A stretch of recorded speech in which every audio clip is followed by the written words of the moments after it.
Hey, this is Paige Ellis checking in from Chicago, and I'm on Industry's Most Wanted podcast. These are the glory days I've been waiting for. Breathing all the sensation, feel the morning sun. Hey, what's going on, man? It's your girl, TampaMystic, and we are live on the Industry's Most Wanted podcast.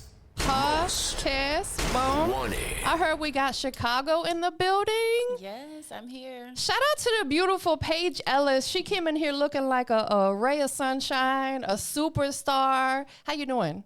I'm good. Today's a good day. Thanks for having me. Of course, it's my pleasure. But without further ado, go ahead and break it down. I know Paige Ellis has a lot going on, besides being an artist. Introduce yourself. Yeah, so I'm an R&B artist, songwriter, vocalist, and performer, and model, actress, all the above. So I'm just really excited to be here and showcase what I got. Absolutely. You definitely have a lot going on, and you're beautiful, too. Thank you. Yeah, I can see why you're a model. You were born and raised in Chicago or in the surrounding areas? I was born in Chicago, but I was raised in Minnesota. So, Okay. Kind of got two hometowns. Yeah. And a lot of my background comes from, Minnesota. Absolutely. About what age did you move there?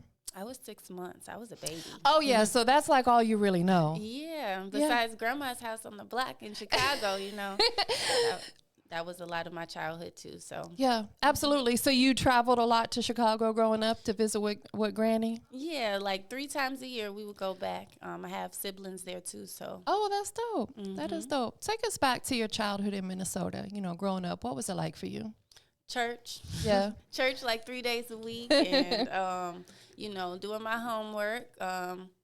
I wrote a lot of poetry growing up, too. And then once I really realized I can sing, I just combined the two, and it worked out. And it's been my dream since, 17 years old. Yeah, that is dope. That is dope. About what age did you start writing poetry? I would say 14. Okay. So just into high school. Yeah, like 8th grade, I really remember, having my notebooks and Yeah. my cute pens. So I know that's right. The little fluffy ones and all that. Yeah, absolutely. You got to stand out, With right? the diamonds on the top. Do you still have any of those? Of course. Yeah, they're like memorabilia, right? Yeah. That kind of stuff like that takes you back to where it all started. It's like you don't ever want to get rid of anything like that, as long as you can potentially hang on to it. When you were writing poetry, what were you writing about? The rays of sunshine. And I don't know, love poems. I wrote a lot about my family relationships too. So Yeah. and just my emotions, how I was feeling. Yeah. How did that help you? Because, one thing that I talk to a lot of artists about that still write, because a lot of them started out writing, like you said, poetry, and then some of them still write today. Some of them get in the studio and freestyle. How does writing help you, mentally?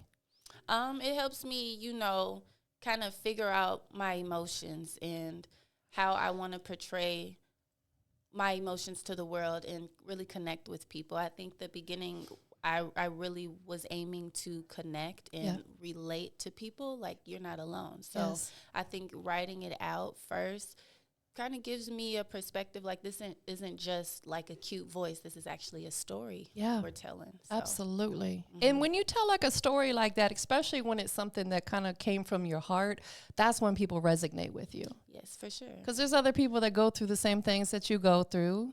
They're going to feel it. When did you discover that you could sing? I grew up singing while washing the dishes and stuff. Okay. But it wasn't until I got around people. I tried out for a play in 8th grade. Okay. A musical. Yeah. And when other people identified me, that's when I was like, "Ooh, I can actually do this." And Yeah. I put the pieces together. So throughout high school, I was performing in talent shows, and people would stop me in the hallway. Can you sing for me or sing happy birthday? So that's when I was like, yeah, this is it for me. Yeah. You knew at a young age. Yeah, for sure. That is dope. That is dope. Were you singing a lot of cover songs in the beginning, or were you starting to write some of your own music? I sang covers on Facebook, posted those a lot. Yeah. That's where people started to notice me through that. But I was also writing my own stuff and posting that as well, mostly without beats at first. Yeah. That was my thing and I didn't know how to write music to a beat because I was just writing and singing. From off of my head, and then I would go into a studio, and the producers I was working with created melodies around what I already had. So that was like a beautiful experience for me too. Absolutely. That's the best way to do it, because you were able to write exactly what you wanted, and then they were able to create around it. Yeah. What were a couple of the cover songs that you liked to sing when you were younger? Christina Aguilera, she did a Herbie Hancock cover. That's like my go-to. Me and my dad would sing that all the time. Beyonce, of course, all Beyonce. Brandy, Aaliyah, Alicia Keys, all those R&B soulful deep songs. Like, Yes, that was my register, and my vocal range resonated with those artists too. Absolutely. Any of those particular artist songs that you would sing that really started getting you some recognition?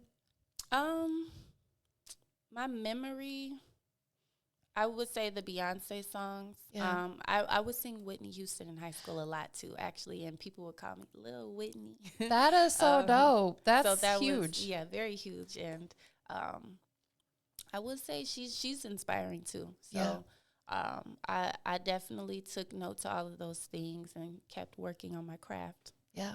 I know you're young. Would you say that you're young, but yet with kind of an old soul when it comes to music? Definitely. Like, I'm an R&B soul singer. Yeah. A lot of my music isn't mainstream per se. It's not like the club bangers, but I'm starting to get a taste and learn how to, write to those styles of music. So, but as far as content goes, love and relationship depth and the trials of life and being yourself and being confident who you are, that's really the context of my music. We need more of that, sis. Like, for real. I really feel like the world as a whole is in a weird space right now. There's literally wars going on. You know what I'm saying? Yeah. Like, it's crazy. So the type of music that you're producing, continue to do that, because we need love and positivity spread in this world, most definitely. Yes, she's here to change the game, you guys. Make sure you tap in with her. Your poetry, did you ever turn any of your poems into a song? Yeah, I actually did. I'm trying to remember off the top of my head. I was going through some things back in the day where I felt unseen, or like I had to be somebody else, and just wanting to show up as myself. Yeah. And it's on Facebook now. I don't remember the song. I really want to sing it right now, but I don't remember. You caught me on the spot. So.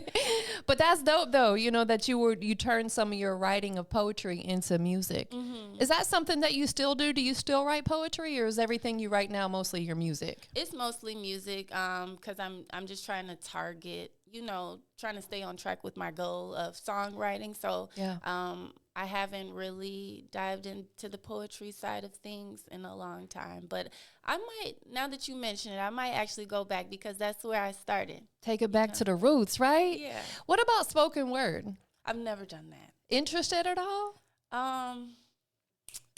Don't they be snapping and stuff? I know, right? I've never experienced that. Maybe one day, but yeah, that'll be dope. Take us back to your first experience when you did a show, like whether it be a solo or you were performing with other people. What was that experience like for you? Legs shaking, heart breaking, sweating a little bit. Yes, for real. No, honestly, people enjoyed it, but I was just so nervous. I didn't think I could actually do this with my life. Like, how I would go off stage crying, because I'm like, oh my God, they saw how nervous I was. But over time it got better. The more you practice, the more you get yourself out there, you're going to develop. And I feel like I found my voice and my vibe on stage, and learning when to speak and when to be quiet. There you go. Absolutely. what do you do if you have a show? What do you do to prepare yourself mentally for that? I pray. You do? Yes. I remember one of my most recent shows about a month ago. I sat at the bar. It was at this venue, the Wild Hare in Chicago. And I sat at the bar and I prayed.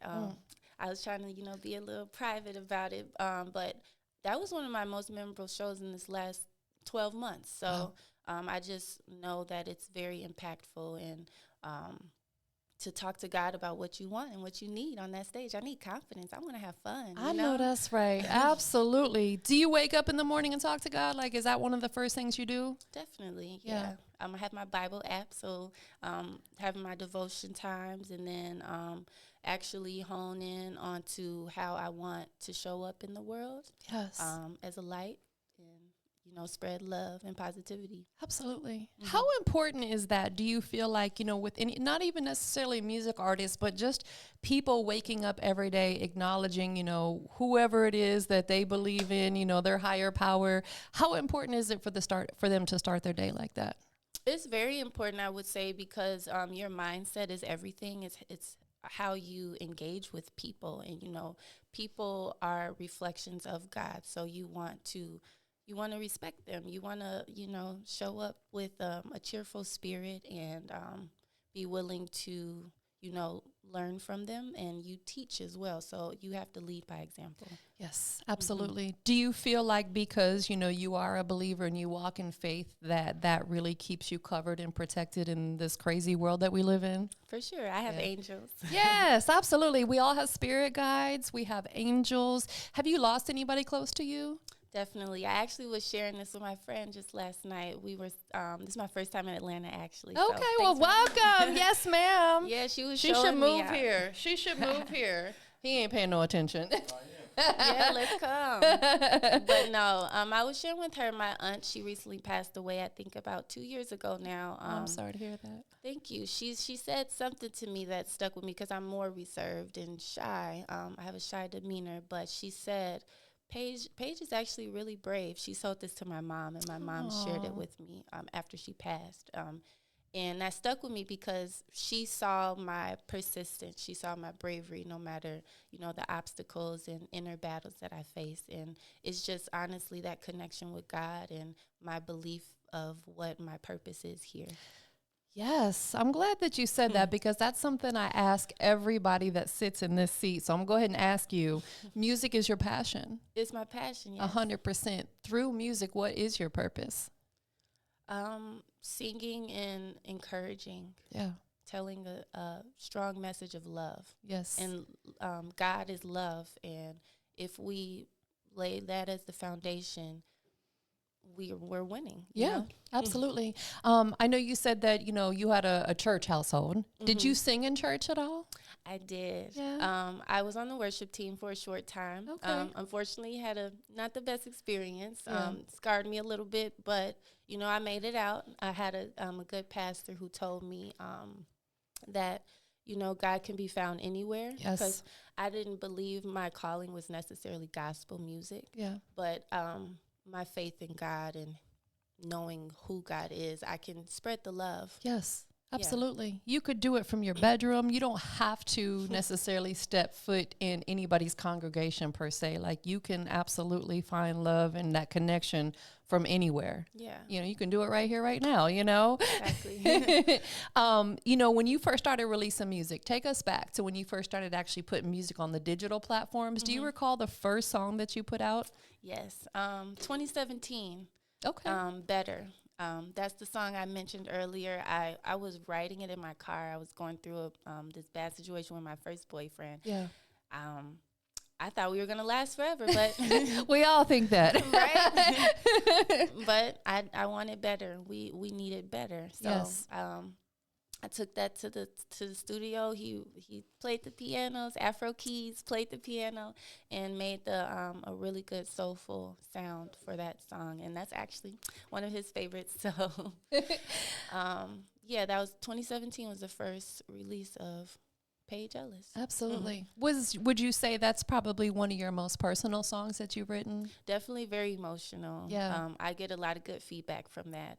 People relate to that one a lot. Yeah. I'm pretty sure they do, especially the ladies, because the things you're talking about, I think every woman out here has experienced that, where we have that one person who's like, yep, this is it. This is who we're spending the rest of our life with. And then maybe a year, 2, 5 years later, it's like, oh, no, bye, see ya. Yeah. But a good way to do it is put it in your music. Yeah.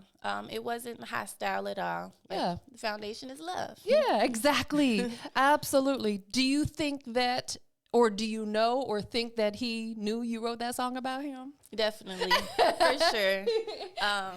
But like I said, it wasn't bad blood at all. Understood.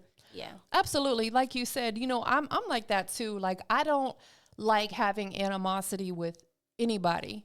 I don't like going to bed with that on my heart, because it makes me feel like bad. Even if it's a situation that wasn't my fault, I'll take the higher road and be the bigger person to resolve it. As you should. Yeah, girl, yes. Like, quick scenario, I got into an argument with some dude at the gym who literally just blew up at me because I asked him, are you almost done with that machine yet? You know how they be on there for like 40 minutes.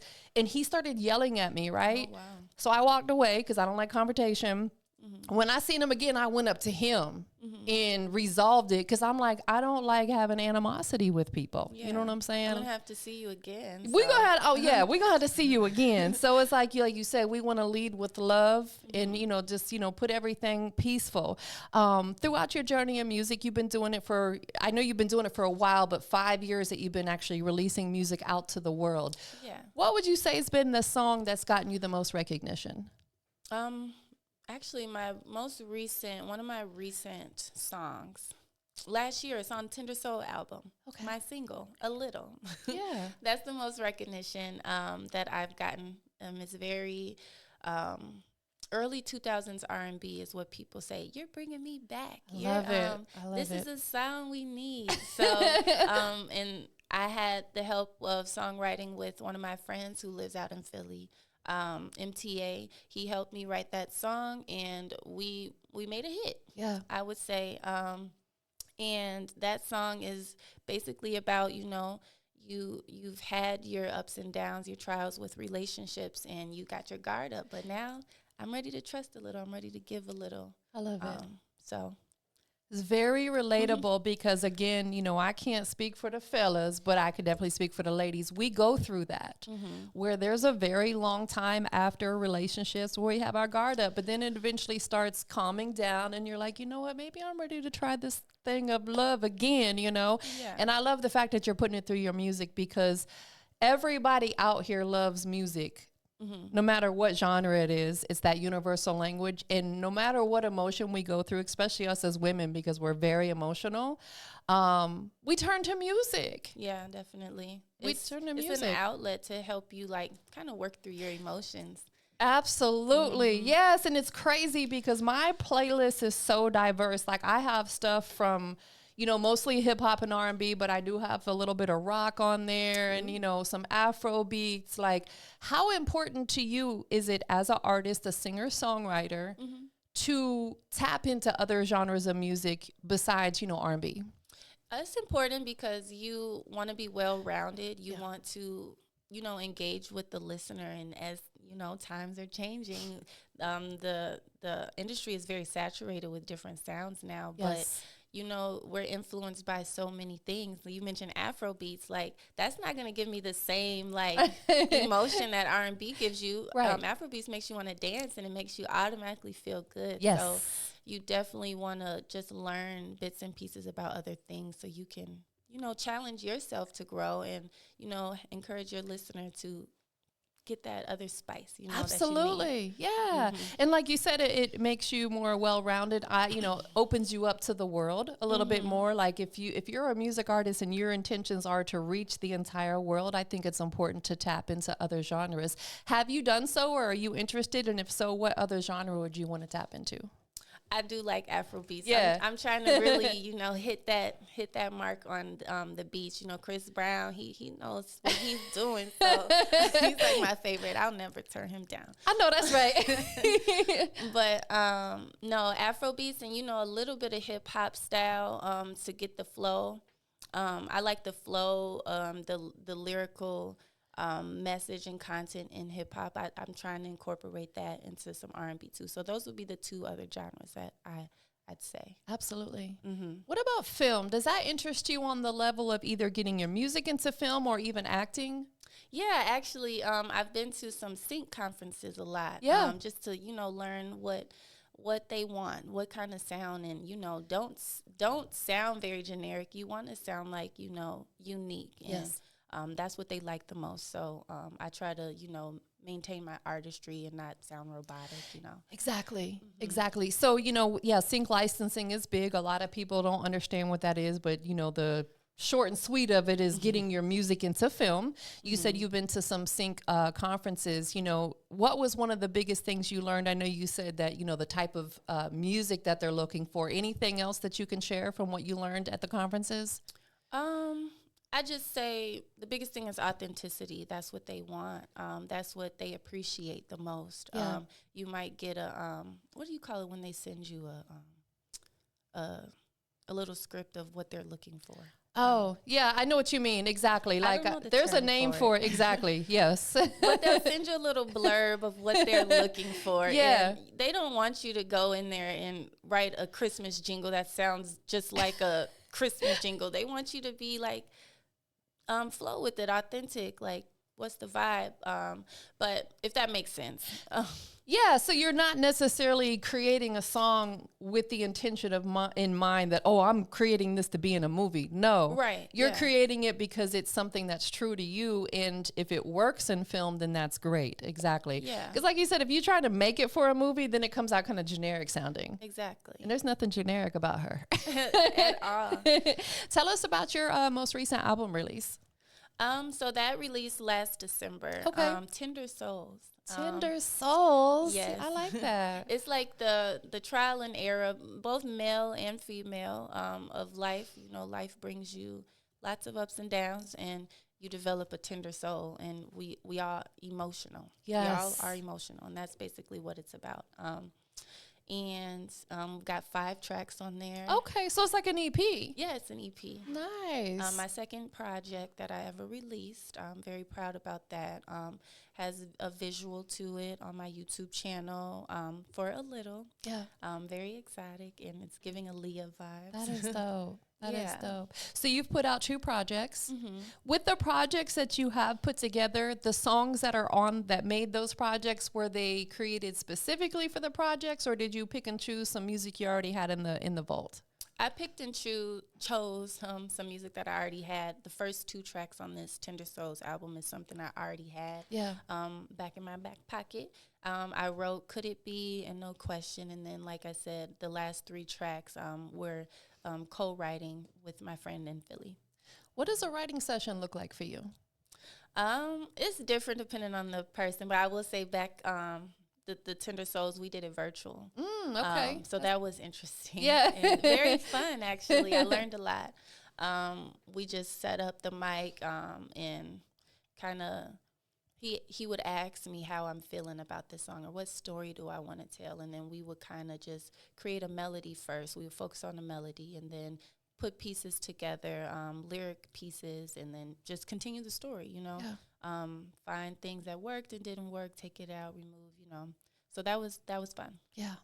Do you prefer writing with other people, or do you prefer writing solo, or is it just kind of depend on the vibe that you're feeling? Definitely the vibe. I do have a home studio. Okay. And I think I just like to listen to a bunch of beats and like lay out my ideas. But having co-writers is also helpful because, you can get it done pretty quick and Yeah. you get different perspectives and be like, oh, that didn't work. Maybe you should try this. And it just all comes together. So teamwork is obviously the best. Teamwork makes the dream work. Yeah, absolutely. And I Yes. love the fact that you're open to having someone else write with you, because a lot of artists have egos and they want to take credit for everything. And it's like, no, like you said, teamwork makes the dream work. It's okay for someone to come in and chime in and help you with ideas. Have you written for other people or songs that may have come out that you wrote for someone else? Not yet, but it's yeah. on my bucket list. I know that's right. Who would you want to write for if you could? Coco Jones is on my target Yes. list right now. Make that happen. Hey. He said, I got it written down. Yeah. What about a male artist? Chris Brown? Right with him, yes. Yes. I gotta, tap into some of his lyrical content better. But yes, male artist. I didn't give that too much thought yet. Yeah. But Coco Jones definitely on the female side. Yeah. She's a whole vibe, right? She is. I love her. I feel like she's the epitome of like R&B right now. I agree. 100%. She has that really just good R&B sound that we want to hear. Like I had posted on my story, I want to say about 2 days ago, I'm an OG. So I came from the era of like Jodeci. Okay. I was like, yo, like, I know you remember Jodeci. I know you're not as old as I am, but Jodeci, like that era of music, like the 90s and early 2000s, man, we need that type of sound. And it sounds like that's something that you're definitely doing, because I heard you say earlier that one of your songs you put out, people were saying, that's like that 2000s. Yeah, I get that a lot. And honestly, it's a matter of time. Just got to get that song that'll, explode. But yes, I know it'll happen. It will. Absolutely. The thing about the era that we're in now with the digital platforms, you just have to literally keep putting music out. Mm-hmm. Eventually, one of them songs is going to stick. It's going to take you to that next level. How often are you releasing music right now? Now, I challenged myself. I might have, hopped on the bandwagon too quick, but I was trying to do once a week. Okay. Because I do have my home studio and stuff, but I got overwhelmed. I'm not going to lie to you. That's a lot. It's a lot to write a great R&B song every single week and release it. But I'm going to transition and do once a month. There you go. Yes. And my little brother, he's kind of helping me with my media management. Oh, so he's like, take it slowly. You don't want to give people too much. You want them to, anticipate something and have it be great. Absolutely. So I'm working on that once a month. That's my goal right now. That was great advice that he gave you for being your little brother. Yes, he's 10 years younger than me. He's pretty smart. Absolutely, because, in a beautiful, perfect world, every week would be great. But like you said, life be lifing. You have your own personal stuff going on outside of music. So it's like oftentimes you may not have time to sit down and do it every single week. But every 3 to 5 weeks or so, you said you're going about once a month. That's a great time frame, because what I've learned is like to stay in the algorithms with Spotify and stuff, every 3 to 4 weeks, you have to be releasing a song. And that's how you get into the algorithms of landing on different playlists and stuff. So if you're doing it once a month, that's like perfect right there. Yeah. Most definitely. How many unreleased songs do you have, if you had to take a guess? Ooh. Unreleased, fully written songs? Yes. Okay, just about, I would say like 10. Okay, that's still a good number though. Yeah. Yeah. And I do, of course, have a bunch of things that I started and really want to finish and plan to finish, and great producers that send me beats that I'm anticipating. If I can stay home all day and lock myself in a room for a whole week, I would have a lot of songs to give y'all. Absolutely. Mm-hmm. All of your songs, or a majority of them, are recorded from your home studio? Yes. I love that. I love that. And then I'll send them out to engineer to get mixed and mastered. I think that's one of the best places as an artist, if you have enough space in your home to have a home studio, because you could roll out of bed one morning and roll right over to that microphone, and whatever's on your heart, just start pouring it out there, rather than trying to book studio time. And it might be next week before they can get you in. How long have you had your home studio? I would say about 3 years now. Oh. Once COVID hit, I'm like, I can't pay to go to the studio.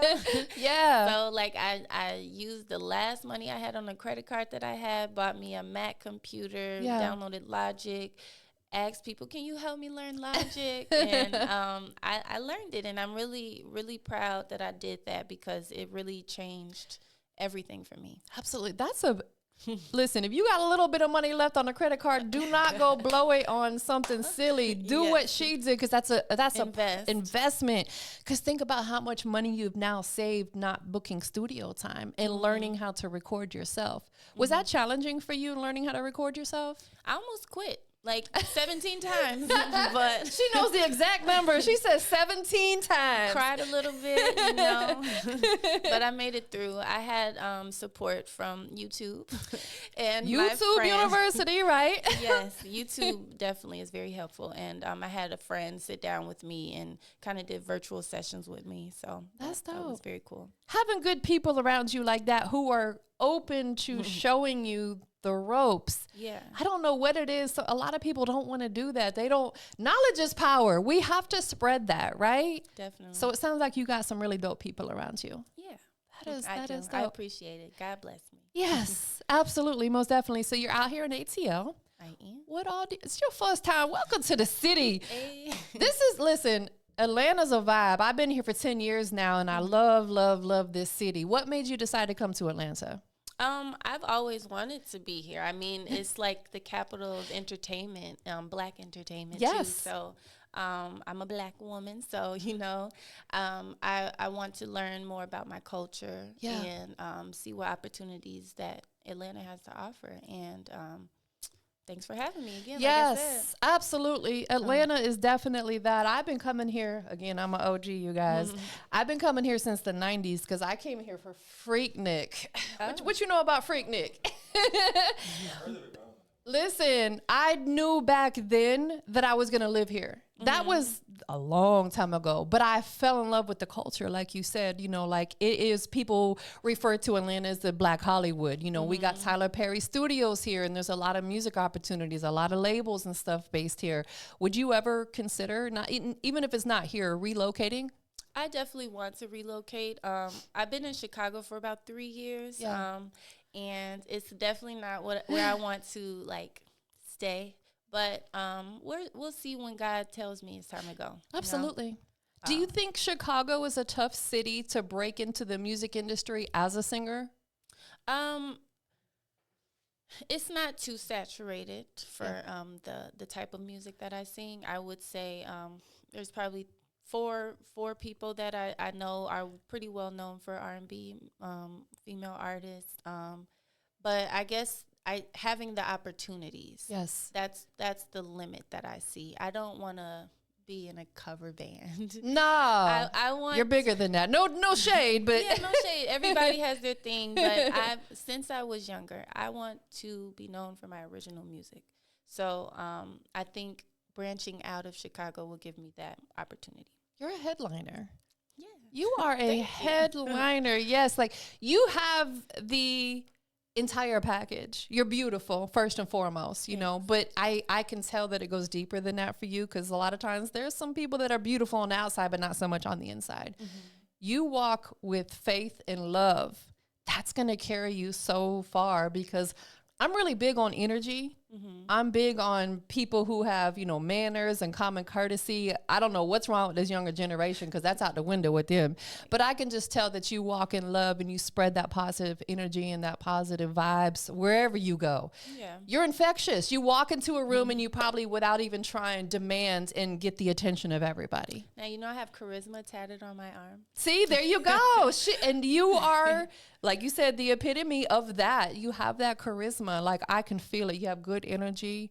You're like radiating. Like I said earlier on, you're like a ray of sunshine. Thank you. I appreciate Absolutely, it. most definitely. What do you have coming up next? I know you have, you know, singles that you're going to be releasing. Anything else you have in the works that we can look forward to? An album is pending. Okay. You know, I don't know when it's going to release. You know, albums could take 2-3 years. Yes, they can. if you work on some good content to share. But I think that's my motivation, to give y'all something once a month. Yes. So to anticipate that big project. That's the perfect way to do it. That builds the anticipation. Yes. Because they're going to start saying, when is she going to release an album, you know? Do you want to sing for us today? Do I want to sing? Duh. But what am I going to sing? I don't ever want to pressure, because some of the guests that are singers, they're great singers, they don't want to, and so I don't like to, you know, necessarily put you on the spot. That's why I asked. If you could, this is my request, since you're okay with it. Yeah. Give me 30 seconds of an original song and 30 seconds of a cover song, if you don't mind. Okay, an original song. What song should I sing? Yeah, sure. Okay. I'll sing the Angel Mine first. Let's get it. Me. When I first saw you, I already knew there was something inside of you. Something I thought that I would never find. Angel of mine. I looked at you, looking at me. Now I know why they say the best things are free.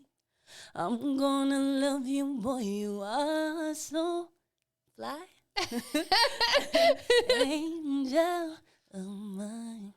And she looked beautiful singing it too. Some of y'all singers be like looking kind of crazy to get that out. You still look beautiful singing. Thank you, girl. Yes. I was like, yeah, she did that. That was beautiful. You have a beautiful, very like kind of, and I don't know if you were doing it necessarily for that song, but I don't know the best word to use, kind of like a smoky kind of voice, just like it had the little deep undertone. And I love that. That was, you nailed it. You know, it's a combination because I didn't prepare to sing. So it's maybe a little bit of raspiness. It sounded great though. I loved it. Yeah. I love raspy voices. Thank you. There's just something about it. All right. So give me something of yours. Okay. Off of Tender Souls. Could it be? I see how you're breaking all the walls that I've built up. Feeling freer. There's one question. Could it be? Could it be? Could it be? Could it be? Could it be love? Yes. I think it's love. Thank you. That was really dope. Thank you for doing that. You gave me chills. Like I got like little goosebumps right now. I see yes, that was so beautiful and you. so pure. You have a beautiful voice. Thank you. I definitely wish you nothing but success, big things popping. We will, because we're manifesting it. We're throwing it out to the universe. We will hear her music in film and potentially even see her face on a big screen at some point in time. Yes. Yeah, we're throwing it out there. Before we, get up out of here, 3 things we got to do, right? 1, tell everybody where they can follow you at. You can follow me on all streaming. No, what am I talking about? You can follow me on all social platforms. Paige Ellis Music. Everywhere. Facebook, Instagram, TikTok is Paige Ellis Music. And she has her own website. I do. I peeped that. I do. Tap into itsjustpaige.com. Yes. Every artist should have their own website because we don't own our social platforms, right? We do not. Now it's just a matter of y'all actually visiting my website. That's right. Sometimes we like to stay on the social platforms. Exactly. Absolutely. Tell them the website one more time for the people in the back. Itsjustpaige.com. Definitely. I know you have a lot of people loving on you, supporting you. Anybody you want to shout out to? Max. He's been here from the start. He really believes in me. So I want to shout out Max and For the Love of Music podcast. And, my family for birthing me. Yes. Yes. Absolutely. And shout out to yourself. Oh, yeah. Shout out to Paige Ellis for overcoming all the trials that came against her. And she overcame with God's blessings. Yes. And his angels. Absolutely. Most definitely. Yes. Last but not least, we have Paige Ellis checking in right here. Let's do it. Industry's Most Wanted podcast. Yes. Wanted. Go ahead and let everybody know what makes you the industry's most wanted. What makes Paige the industry most wanted is that she is coming with some good R&B that's going to make you feel good and make you tap into your emotions and find the truth that you've been looking for. Love it. Thank you for being here. Thanks for having me. She's a vibe. She is a whole vibe. I wish we didn't have to end this, but we up out of here, y'all. Bye. Nobody can ignore it. Freedom is overflowing. We just needed our time.